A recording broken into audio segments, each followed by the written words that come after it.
अगदी बरोबर आहे. आणि आज आपण अशाच एका नाट्यकृतीचा अनुभव घेणार आहोत. याची संकल्पना आहे, आपल्याकडे डिप्रेशन, मानसिक आजार हा एक टाबू आहे. सहसा त्याबद्दल कोणी बोलत नाही. लोक काय म्हणतील हा विचार त्यामागे असतो. त्यामुळे मनाला होणारा त्रास कोणी बोलून दाखवत नाही, चुपचाप सहन करतात आणि मग त्या गंभीर स्वरूपात आणि मग त्याचं गंभीर स्वरूप होऊ शकतं. त्याआधीच स्वतःला सावरणं गरजेचं असतं.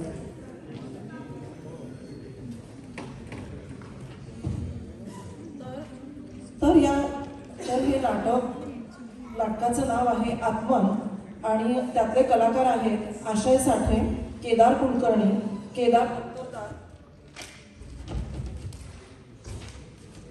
प्राची सहस्रबुद्धे, लीना गोखले, रमेश सांगळे, रश्मी साठे.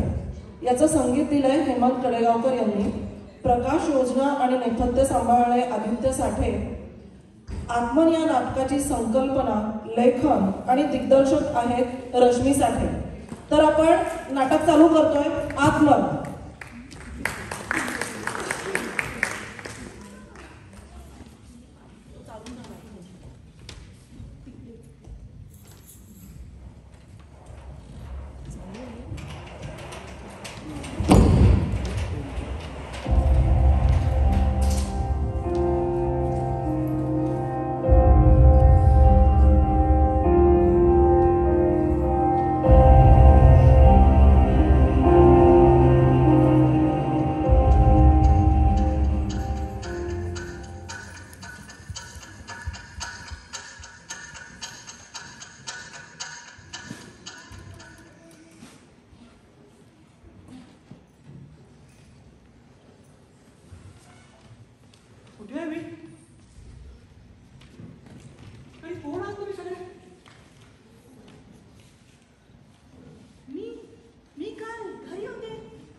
बंद आहात.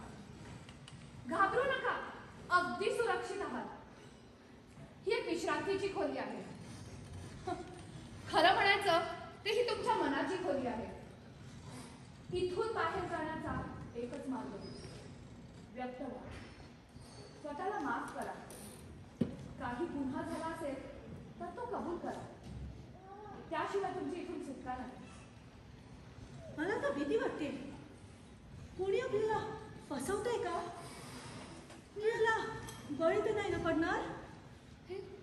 हे सगळं स्वप्न आहे का? आम्ही इथे आलो कसे? इथे कोणी स्वतःच्या पायाने किंवा स्वतःच्या मर्जीने येत नाही. म्हणजे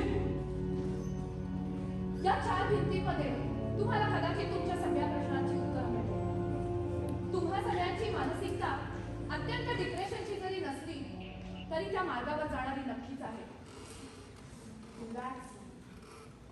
एकमेकांची ओळख करून घ्या. आपल्या अंतर्मनाचा आवाज ऐका, त्याला न्याय द्या.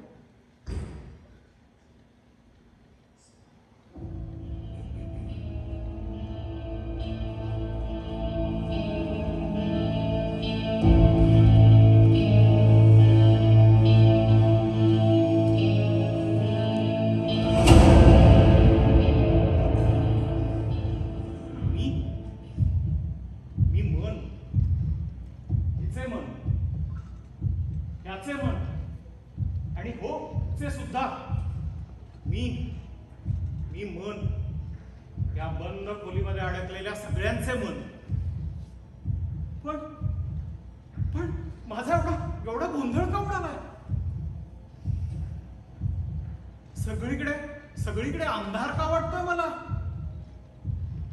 सगळं कसं धूसर वाटतंय. हे खरंच घडतंय? नाही, बहुतेक माझं मन माझ्यासोबत खेळ खेळतंय. छे छे, बहुतेक मी चुकीचा आहे. छे, माझं अस्तित्वच व्यर्थ आहे. सगळं काही संपवावंसं वाटतंय.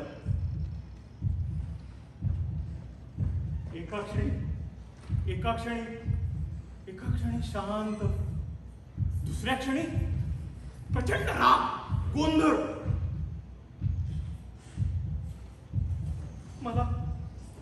मला ऐका, मला समजून घ्या. मीही शांत राहू शकतो जर मला हात दिला तर. मीही पुन्हा नव्याने उभा राहू शकतो जर मला आधार दिला तर.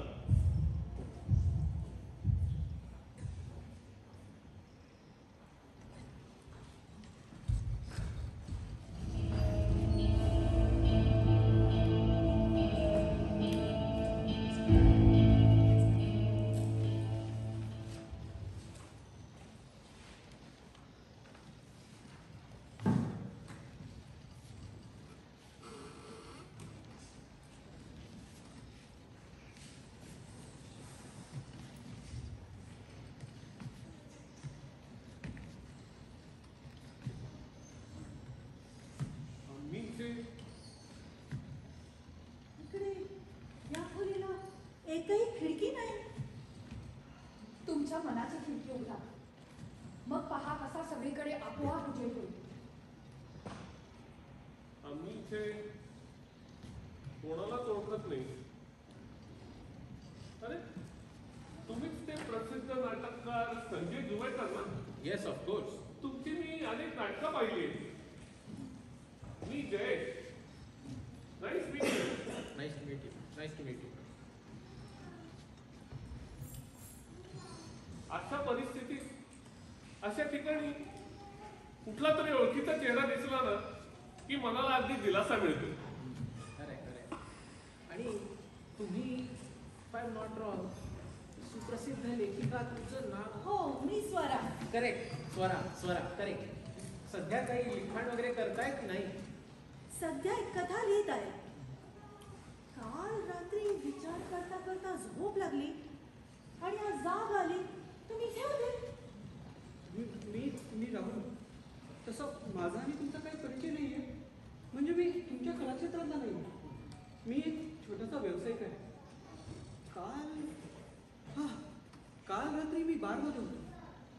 बहुतेक थोडी जास्त झाली असावी. And I passed out.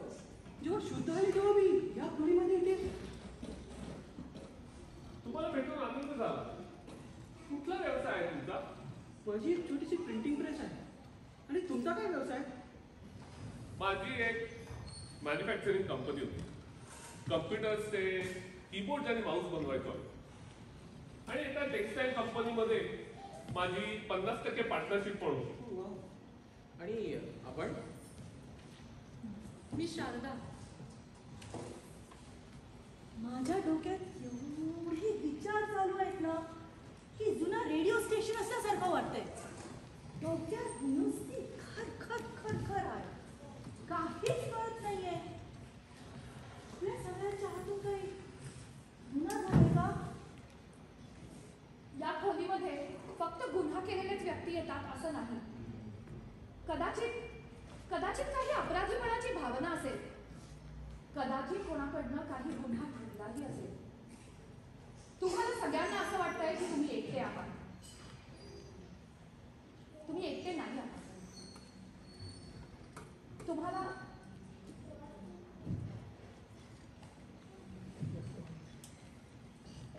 सगळ्यांना असं वाटतंय की तुम्ही एकटे आहात. कधी कधी ना आपलं कोणीतरी म्हणणं फक्त ऐकून घेण्याची गरज असते. कोणाचे उपदेश नको का कोणाचे सल्ले नको. फक्त एक विश्वासाचा हात हवा खांद्यावर आणि तो तुम्हाला सगळ्यांना इथे या खोलीत मिळेल. आपल्याकडे मानसिक आजार हा एक टॅबू आहे. सहसा याबद्दल कोणी काहीच बोलत नाही. पण लोक काय म्हणतील? म्हणजे ह्या खोलीतनं जर गोष्टी बाहेर गेल्या तर बाहेरचं जग आम्हाला जगू देणार नाही. या खोलीमध्ये करणार नाही. तुम्हा सगळ्यांच्या अस्तित्वावर पडदा पडत चालला आहे. तो दूर करण्याची गरज आहे. तुमच्या सगळ्यांचं अस्तित्व हे तुमच्यासाठी किंवा या जगासाठी ओझं नाहीये हे समजून घेण्याची गरज आहे. मनात शब्द अडकले ना की ते वेदनाच देणार. तुम्ही सगळे आता एकमेकांशी बोला, व्यक्त व्हा.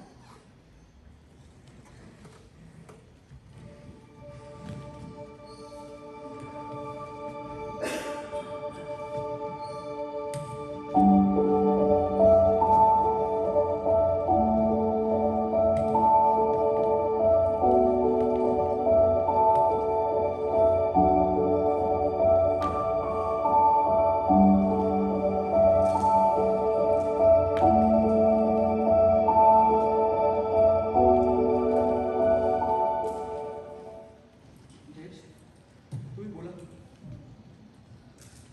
मी एक यशस्वी बिझनेसमॅन होतो. फक्त पैसे कमवणे हाच माझ्या आयुष्याचा उद्देश होता. त्यासाठी मी भरपूर कष्ट पण केले, पण कुटुंबाकडे दुर्लक्ष केले. खरं सांगायचं तर एका मुलीचं आयुष्य मी वाया गेलो. माझी प्रगती होत होती, पण तिच्या स्वप्नांकडे मी दुर्लक्ष केलं. खूप स्वार्थी झालो होतो. स्वतः पुढे मला काही महत्वाचं वाटत नव्हतं. माझं यश माझ्या डोक्यात जाऊ लागलं. प्रसंगी बायकोला घालून पाडून बोलत होतो.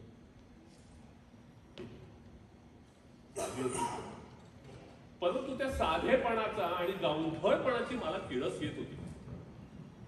तरीही स्वतःचा आत्मसन्मान बाजूला ठेवून ती मला समजून घेत होती. गृहीत धरलं होतं मी तिला. पण प्रत्येक गोष्टीची एक लिमिट असते. आणि एक दिवस ती मला सोडून निघून गेली. कायमची, पुन्हा कधीही परत नाही येणार. त्यावेळी मला काय फारसा फरक पडला नाही. पण त्यानंतर धंद्यात माझे खूप मोठे नुकसान झाले. माझ्या पार्टनर्सनी मला धोका दिला होता. सगळं वैभव माझं हळूहळू निघून गेलं. सगळीकडे अंधार झाला. काही सुचत नव्हतं. व्यसनी झालो मी. आता सगळं संपलं असं वाटत असताना काल मी आत्महत्येचा विचार केला. देवाने तुम्हाला एक दुसरा चान्स दिलाय, तो आता वाया नका. तुम्ही पण बोला, व्यक्त व्हा.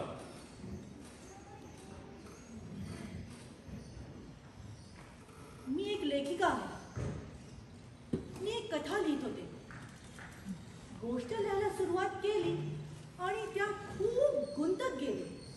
जणू काय ती माझीच गोष्ट आहे. मी स्वतःला त्या कथेत बघायला लागले. मी ती गोष्ट लिहित आहे का जगत आहे हेच कळेनासं झालं. आणि अचानक जाणवलं की या कथेची नायिका मीच आहे. आयुष्य म्हणजे एक रंगमंच आहे असं म्हणतात, पण माझ्या भूमिकेचा अंत काही मला समजतच नव्हता. शेवट लिहायचा प्रयत्न केला तर डोक्यात अंधार दाटतो.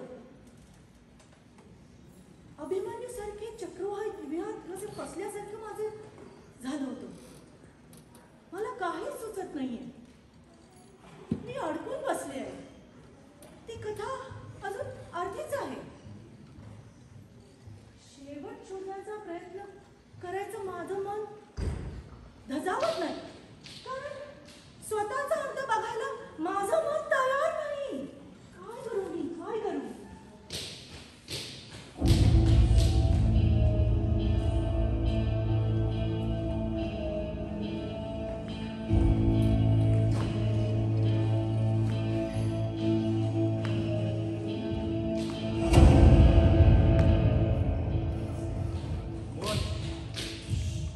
मन म्हणजे गोंधळलेलं रान.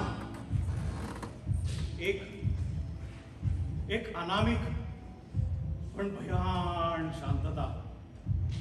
इथे प्रतिध्वनीचा मात्र प्रचंड गोंधळ आहे. मी कुठे आहे?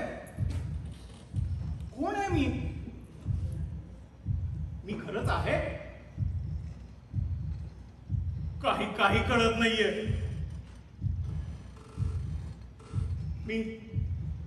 माझा मीच हरवून बसलोय. मी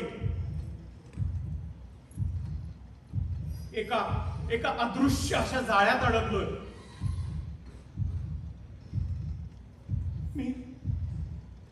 मी लढतोय स्वतःशी पण जिंकू शकत नाहीये. मी शोधतोय माझा मीच सापडत नाहीये. आक्रोश करतोय मी पण काहीही ऐकू येत नाहीये.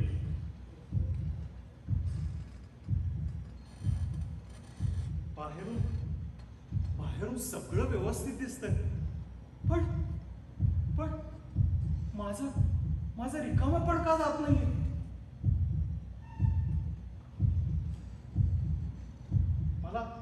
मला माहिती आहे एक दिवशी सगळं काही व्यवस्थित होणार आहे. पण माझ्या छातीतली धडधड काही थांबत नाहीये.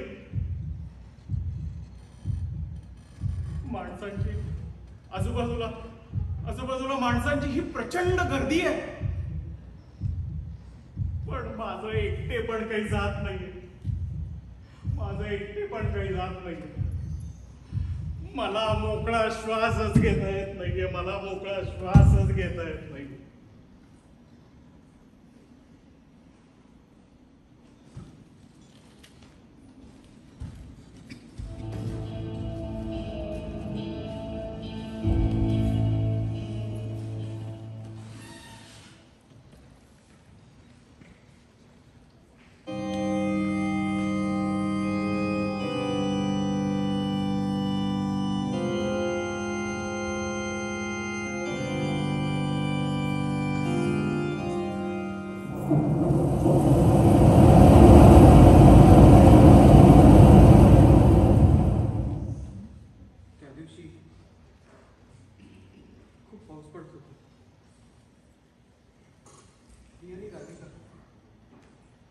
माझी बायको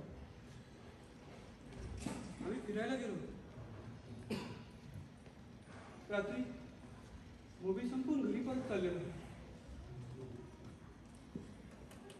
राधिकाला आईस्क्रीम खायची इच्छा झाली म्हणून मी कार साईडला पार्क केली आणि आईस्क्रीम आणण्यासाठी गेलो.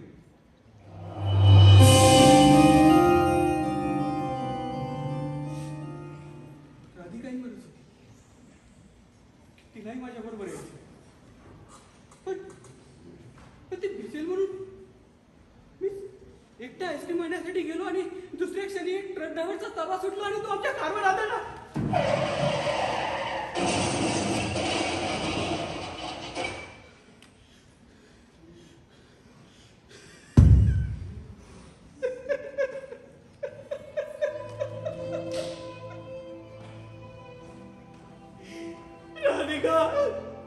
Radhika on the spot.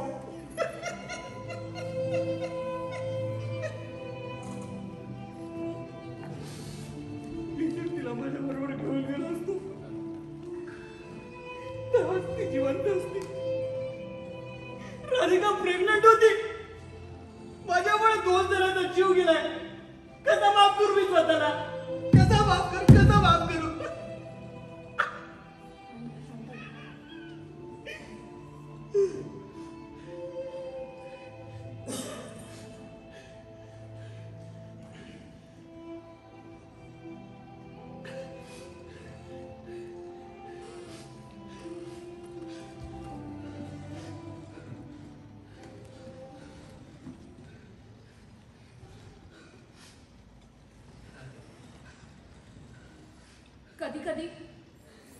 कधी आयुष्य एका क्षणात बदलून जातं आणि त्या एका क्षणासाठी आपण आयुष्यभर स्वतःला शिक्षा देतो. अहो, तुमची यात काही चूक नाहीये. अपघात होणार आहे हे तुम्हाला माहित असतं तर तुम्ही राधिकाला कारमध्ये थांबायला सांगा.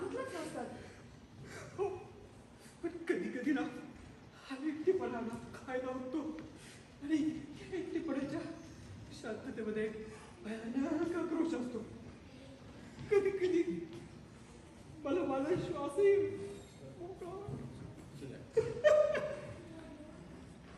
काही गोष्टी आपल्या हातात नसतात. आपल्या हातात नसतात. मी तुमचं दुःख समजू शकतो, अगदी समजू शकतो.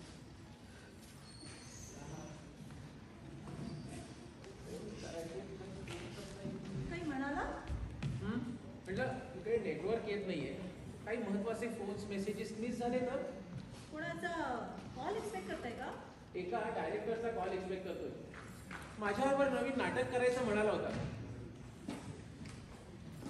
थोडं बोलणंही झालं, पण साला मी फोन केला की उचलत नाही. अरे कळणार कसं ना? बरेच वर्षात तुमचं एक नाटकही आलेलं आहे. करेक्ट. त्याचसाठी त्याच्याशी बोलायचं होतं. कोविडच्या आधी बोलणं झालं होतं. नवीन स्क्रिप्ट ऐकवली, पण नंतर असं कळलं की त्यांनी ते नाटक दुसऱ्या कोणाकडनं तरी करून घेतलं. 500 प्रयोग केले त्या नाटकाचे. अरे एकेकाळी रंगमंच गाजवलेला मी माझ्याच टर्म्स आणि कंडिशन्स वरती काम करतो. चरित्र अभिनेता आणि मी, अरे जमणार नाही म्हणून सांगितलं. प्रकाश झोत माझ्या मागे येत नसतो तर मी त्याला आदेश देतो. एकदा मी स्टेजवर आलो ना, बाकी सगळे अरे सावल्या आहेत सावल्या. माझं काम बघण्यासाठी रंगमंचाच्या बाहेर रांगा लागतात, रांगा. चरित्र अभिनेता माय फूट जमणार नाही. फोन म्हणून संजयजी, तुम्हाला आता वास्तवाला सामोरं जायला हवं. अहो, प्रत्येक कलाकाराचा एक काळ असतो आणि तो काळ संपला ना की you have to accept the reality. अरे हट. मी चरित्र अभिनेता जमणार नाही. माझा काळ कधीच संपणार नाही. शारदा, या खोलीत सगळ्यांनी आपली मनं व्यक्त केली आहे.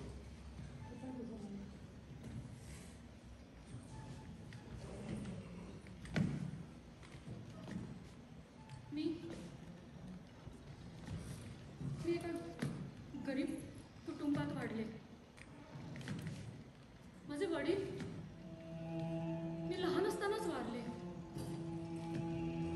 आईने लहानाचं मोठं केलं. लोकांच्या घरी धुणं भांड्यांची कामं करते ती. मी खूप शिकावं, मोठं व्हावं यासाठी तिने खूप कष्ट घेतले. आणि मी सुद्धा तिची सगळी स्वप्न पूर्ण करायची म्हणून खूप अभ्यास केला. ग्रॅज्युएट झाले चांगल्या मार्काने. पण रिझल्ट घेऊन घरी येताना एका भरगावी येणाऱ्या गाडीने मला उडवलं. आणि जाग आली तेव्हा मी हॉस्पिटलमध्ये होते. माझं अर्ध शरीर लुळं पडलं होतं. दिवसेंदिवस हॉस्पिटलचा खर्च खूप वाढत होता. कर्जबाजारी झालो. नातेवाईकांनी थोडीफार मदत केली आम्हाला, पण ते तरी किती करणार. आईला या वयात सुद्धा कर्ज फेडायला लोकांच्या घरी जाऊन मोलकरणीची कामं करायला लागतात. माझा काही उपयोग होत नाही. आणि त्या गोष्टीचा मला खूप त्रास होतो. लोक फक्त सहानुभूती दाखवतात, पण नोकरी देत नाही कोणी. नाही देत कोणी नोकरी. लोक माझ्या दिसण्यावरनं, चालण्यावरनं टोमणे मारतात. कधी कधी खूप राग येतो स्वतःचा, या जगाचा. किळस वाटते मला माझी स्वतःची. असं वाटतं की मीच का, माझ्याच बाबतीत हे असं का घडावं. एकच स्वप्न होतं माझं, आईला माझ्या या वयामध्ये लोकांच्या घरी जाऊन धुणं भांड्यांची कामं नको करायला लागायला. ते पण मी नाही पूर्ण करू शकले. नाही करू शकले. शारदा, अगं, शरीराचं अपंग असणं हे मनाच्या अपंग असण्यापेक्षा खूप बरं आहे ग. शांत हो, शांत हो. ये बस.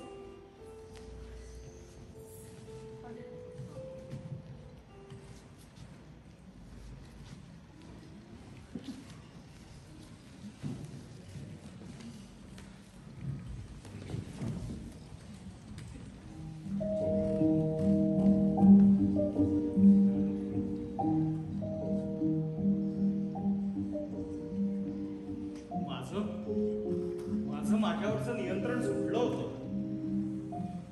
विचार, भावना, शरीर सगळ्याचा प्रचंड गुंता झाला होता. मानसिक आजार हा शरीरापेक्षा वेगळा नसतो. समजून घेणं आणि एकमेकांना आधार देणं हेच खरे बळ आहे. जखमा भरतील आणि त्या भरताना आपली आपल्याला ताकद कळेल.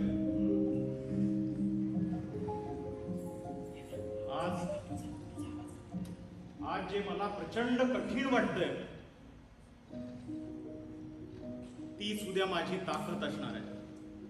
तीच उद्या माझी ताकद असणार आहे.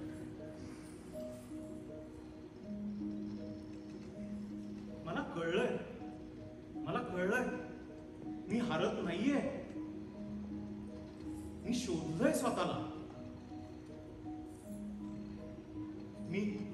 मी स्वीकारलंय स्वतःला जसं आहे तसं.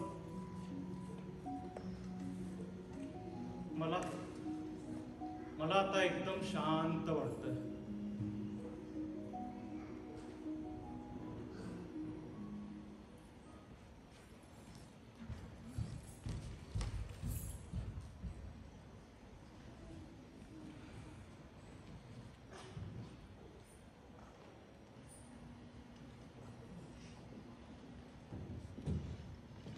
मनावर आलेलं ओझं, दडपण जर वेळीच मोकळं केलं नाही ना तर ते खूप गंभीर स्वरूप घेऊ शकतं.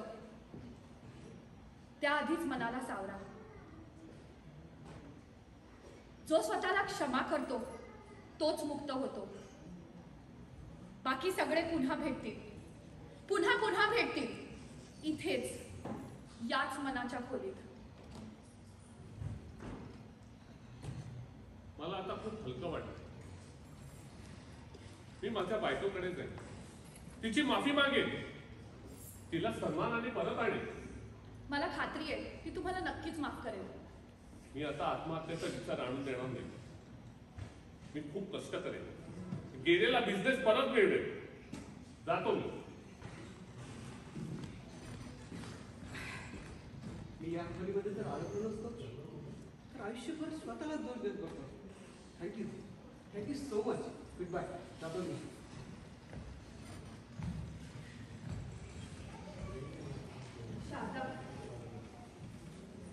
अगं, लोकांचं बोलणं इतकं मनावर घेऊ नकोस. अगं, अपंग लोक ताठ मानेने ऑलिम्पिक्स मध्ये सुद्धा भाग घेतात. फक्त थोड्या प्रयत्नांची गरज असते. तू एवढ्या मोठ्या अपघातातून व्हीलचेअर शिवाय अडखळत का होईना चालू शकतेस. थँक्यू. मी पुन्हा उभी राहील, कसलाही न्यूनगंड न बाळगता, सन्मानाने. जाते मी. पुन्हा कधीही या खोलीत न येणार.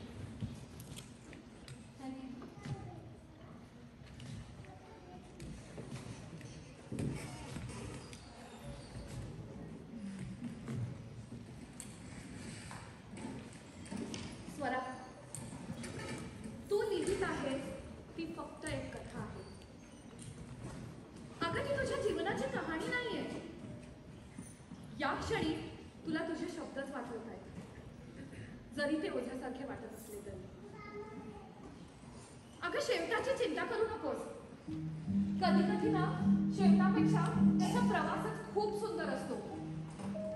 फक्त मनाला व्यक्त होण्याची गरज असते. हे घे.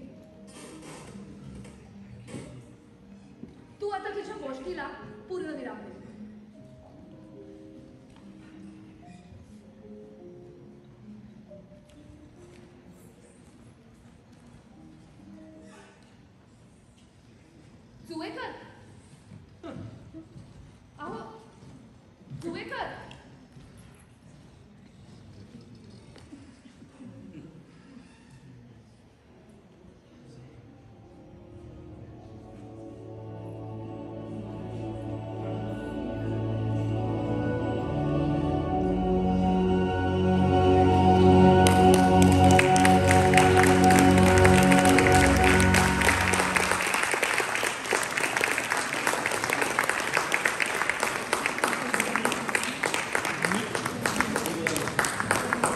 हे इसे इकडे या. खूप सुंदर होता आत्ताचा सब्जेक्ट